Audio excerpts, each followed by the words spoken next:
द्वापर युग में भगवान श्री कृष्ण और राधा के प्रेम की कहानियां तो हम अक्सर सुनते आए हैं, मगर कृष्ण और राधा का कभी विवाह नहीं हुआ था।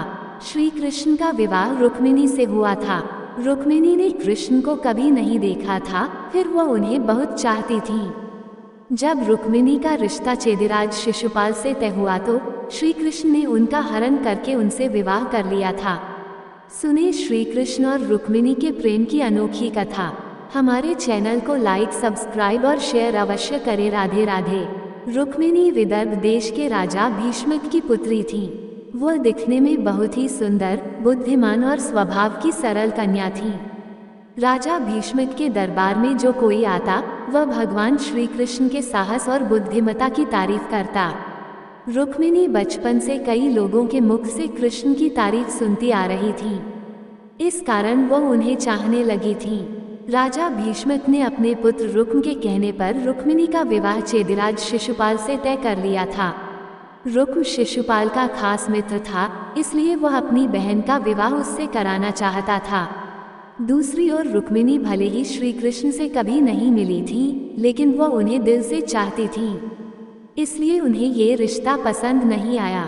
रुक्मिणी और शिशुपाल के विवाह की तारीख तय हो गई। रुक्मिणी के माथे पर चिंता की लकीरें खींच गईं। रुक्मिणी ने ठान लिया कि वह विवाह सिर्फ श्री कृष्ण से करेगी, नहीं तो अपने प्राण त्याग कर देंगी। उन्होंने अपनी एक सखी के माध्यम से श्री कृष्ण को संदेश भिजवाया।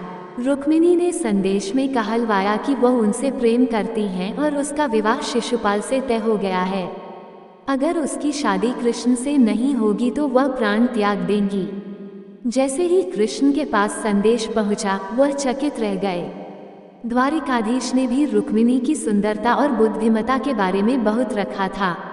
तब राधा के आग्रह करने पर संदेश मिलते ही श्री कृष्ण विदर्भ पहुंच गए। जब शिशुपाल विवाह के लिए द्वार पर आया, तभी कृष्ण ने रुक्मिणी का हरण कर लिया। जब रुक्मिणी के भाई रुक्म को पता चला तो वह अपने सैनिकों के साथ कृष्ण के पीछे गया। फिर श्री कृष्ण और रुक्म के बीच भयंकर युद्ध हुआ, जिसमें द्वारिकाधीश विजयी हुए। इसके बाद श्री कृष्ण रुक्मिणी को लेकर द्वारिका आ गए और दोनों ने विवाह कर लिया। भगवान कृष्ण आपका भला करें।